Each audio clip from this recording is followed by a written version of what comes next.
right, I think we're finally live. Hi everybody, it's Jessica from Chambray Blue Sewing.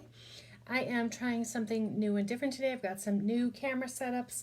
Hopefully it'll give you a little better view of the project that I'm working on that I want to share with you, and I'm hoping that it'll be a little bit more details. You can see more of what I'm doing when I'm sewing and exactly how you can recreate the same thing at home when you're working on a project. So this particular project, I'm taking a break from all my apparel projects for just a couple of days. I've had a bunch of things in my stash for a long time that I keep putting off and I just never get to. And I decided it's time to just whip these things out and get them finished. And they're really fun. It's just easy, fun projects. So I bought this fabric panel, if you can see it here. It's probably backwards because of the angle of my camera. Maybe you can see it better this way. It says, "You Are My Sunshine," which is a song I used to sing to my kids when they were little. There we go. You can see it a little better that way. And it's got really great colors in it. I love the yellow and the black, and I absolutely adore sunflowers. And so that's what really attracted me to it in the first place. But I picked up some little fat quarters in order to make the border for this. So typically when you see a banner like this, it usually has what they call a piano keys border, which is little strips of fabric that are sewn together to make a border. And I'm going to make a 5-inch border all the way around on this particular piece, and then I'll show you a little bit about how to quilt it and finish it. I don't do a lot of quilting projects. I do maybe a couple a year. This one is just going to be kind of quick and fun just to get it out of the way. So the fabrics I'm using, like I said, were fat quarter fabrics, which have been cut into 2-inch strips. I picked up a charm pack at Walmart, I think it was, of these yellow fabrics, all kinds of prints. This one's polka dots. And then I picked up some black and white prints as well. This is another black and white polka dot. This one came from Hobby Lobby, actually, with the sunflowers. And then I picked up some bumblebees to go along with it because I love the little bees. I think they're super cute. And so I cut up the fat quarters into 2-inch strips and pressed them, and now I'm stitching them together. So the way it's going to look is going to be like this. So these are just the 2-inch strips that are stitched together just at random. You can be real orderly and put them in light to dark order if you prefer.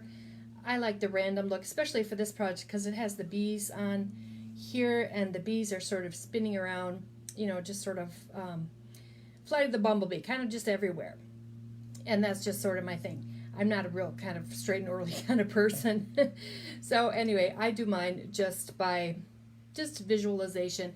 I did kind of plan out dark, light, so that kind of balances the colors a little bit. You could put all the light colors together, all the medium shades together, all the dark colors together if you prefer. It's just not my personal preference. On a side note, just when you're picking out your fabrics, you want to make sure you have a good mix of light fabrics, medium shades, and the dark shades. I had about 3 of each, 3 lights with the white ground, the light colored polka dot, the light colored stripe, and so forth. And then I chose 3 that had the medium ground, and that's what you see with the yellow print here, the bumblebee print, and there was one other one. Yeah, anyway, you want to have about 3 of each to work with to give it enough balance. And then I'm sewing these strips together. Now when you sew them together, it's not very difficult. I'm using a 1/4 inch seam allowance. I'll show you what the back of it looks like. You're just sewing them together in straight format, nothing fancy. In fact, I don't even back tack when I sew these because you're going to be trimming the ends of these off into blocks, and then we're going to assemble the blocks to go all the way around the fabric piece. So to give you an idea of how we're going to do that, I'm going to switch camera angles here so that you can see, and I'll sew a few of these together. I just have a big pile of strips sitting by my machine, and I'm just going to pick up the pieces. I'm putting right sides together. I am using a size 11 all-purpose needle. I'm using cotton thread. That's my personal preference. It's 100% cotton thread. And oh, my machine came unthreaded here. 1 second. 100% cotton thread. I use the same thread in the bobbin, and it's just easy to do that. You don't have to pre-wash your fabric pieces for this. For quilting, we usually don't pre-wash. I'm not exactly sure why, but that's kind of the industry standard. No one really pre-washes things. I guess because the quilting process usually holds it all together and you don't have to worry about shrinkage much. So here we go. Right sides together, 1/4 inch seam allowance. I am using a stitch length of 3.0. And I'm just going to put my needle down into the fabric first, put my presser foot down, and then straight stitch.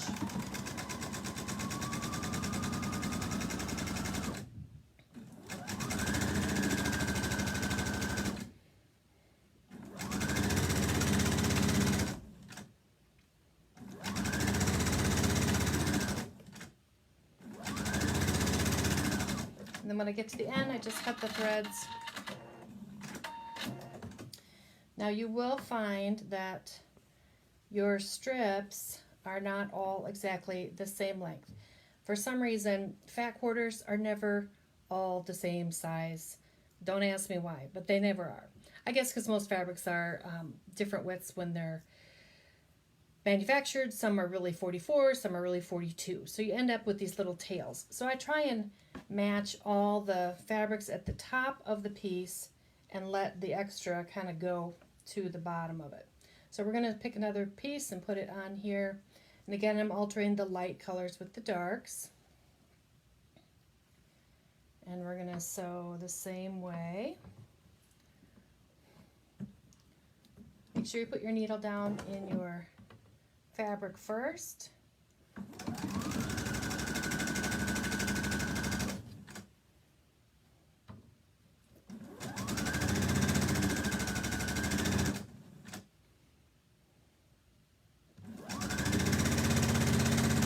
While I'm doing this, if you would leave me a comment, let me know where you're watching from. I love to know where everybody's located.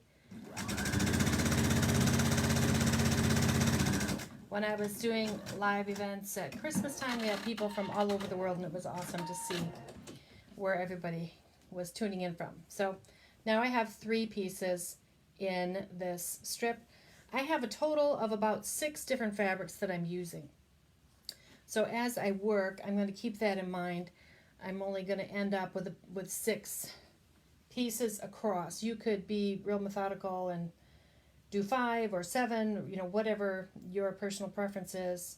I just used 6 fabrics, so I am going to end up with 6 of them total. So we'll do another one here.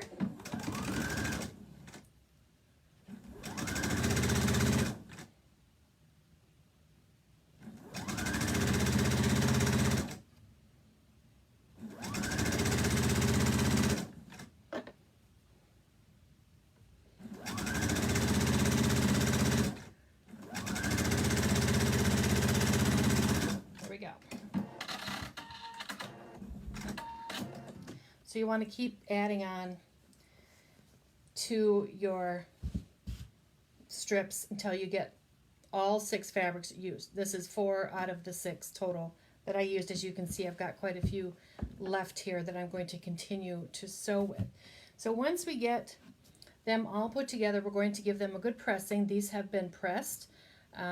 You could even starch them a bit. A lot of quilting is done with a little bit of starch, and it just keeps everything nice and straight and flat as you're working with it. One thing I do want to mention is on the back, make sure that your seam allowances are going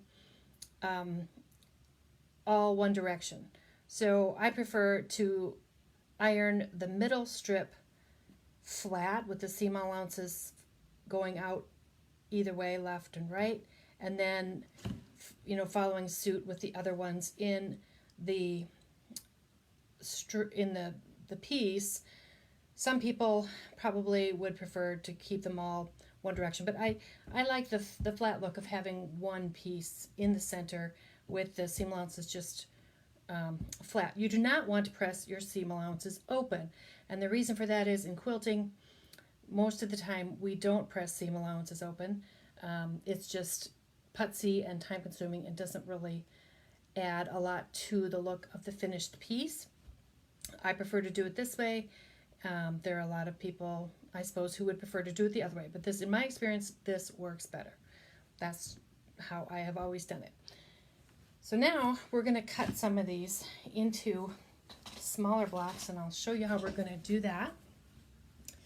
Slight camera turn here, so bear with me 1 second while we shift it around. There we go. This is a whole new thing for me, so we'll see how this works. Okay, so now we are going to cut. So I have my strips here, and I have a 5-inch quilt ruler I'm going to use. First thing I'm going to do with my rotary cutter is just to trim them up. They're a little bit wonky. The ends are kind of a little bit all over the place, and you have these strings, and you don't want all of that when you're working with the quilt squares. It's supposed to be very precise. So we're going to cut about 1/4 of an inch off of the end just to give it a nice clean cut, like so. And now I'm going to cut 5-inch pieces this direction so that you can see exactly how it's going to work. I'm going to line it up with my mat here to be exactly 5 inches. And make sure everything is plumb and square. All these little lines on here are there to help you get a nice straight cut. So that's a 5-inch piece. So this is what we're going to assemble to make the border, and I'll show you how we're going to do that in just a minute. So we'll cut another one, another 5-inch piece.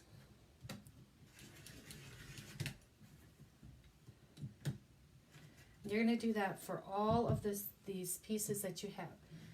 You want to have enough of these squares to go all the way around the fabric panel. I'm going to get about 3 of them from each piece. So you can see this is just sort of a waste product here. I might save these till I'm finished with this product. Sometimes I work them in somewhere else on the back, or maybe use them for some of the binding or something. So I'm not sure. I'm not going to throw them away yet, but that's generally something you're going to have as extra. So I have these 3 pieces, and I'm going to stitch these together and show you how we start to assemble the piano keys to go around the fabric border. We're going to switch camera angles again, one more time.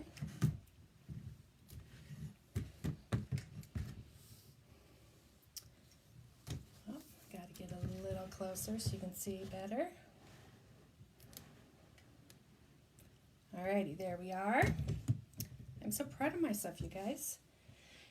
Back to the machine. So now we have these smaller pieces to work with, and now we're going to assemble these together. So a couple of things. When I do this, I generally like to play with them a little bit first to make sure I like the look of how they're going to go together. So as I said, most of my pieces here have been every other one, light to dark, light and dark, light and dark. So when I put these 2 blocks together, you can see I'm going to run into a little bit different look here in the center where I have the 2 lighter pieces together. Now for some reason I ended up with both of the same prints. Well, it's because it's all the same thing. So when I cut more more of these. Let's see, go back to this one here.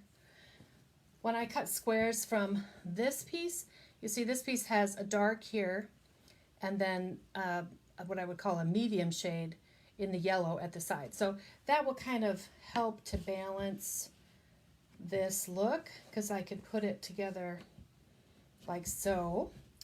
However, I don't love these two prints being so close together because they are the same. So I'd rather make it a little bit different.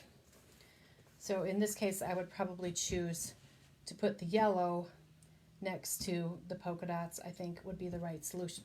So I'm just going to cut this one piece off here. Once, if you just bear with me 1 second.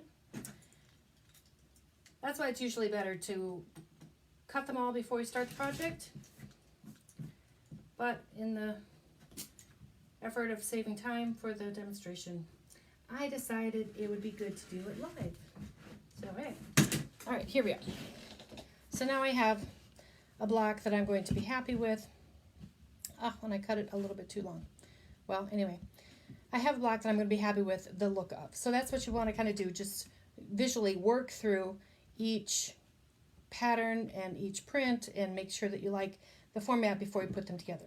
So when we go to put them together then, it's the same process as before. You're just going to put right sides together and stitch. And we're going to put our needle down in the fabric. Same 1/4 inch seam allowance.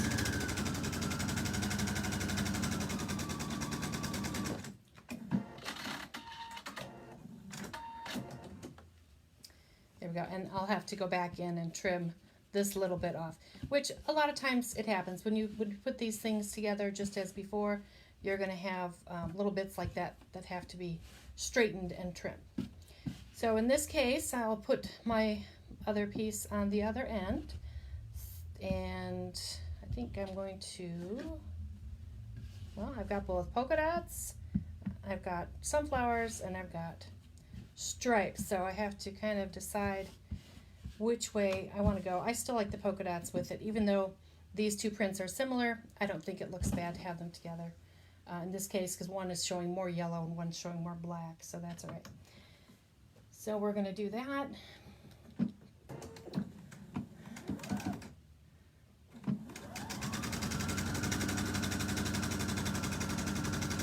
And I'm just sewing right off the end of these and cutting the threads. You don't need to back tap.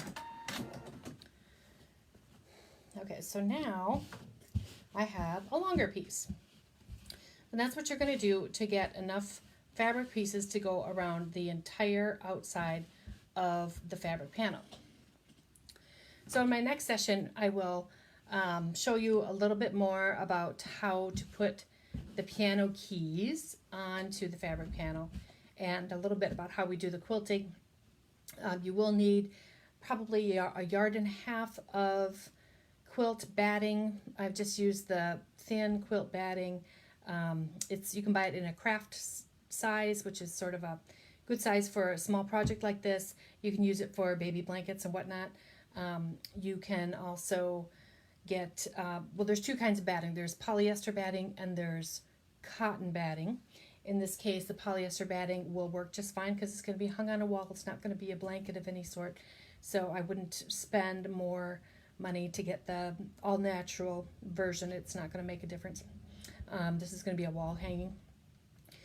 So I'm going to do that, and then you also need fabric for the backing.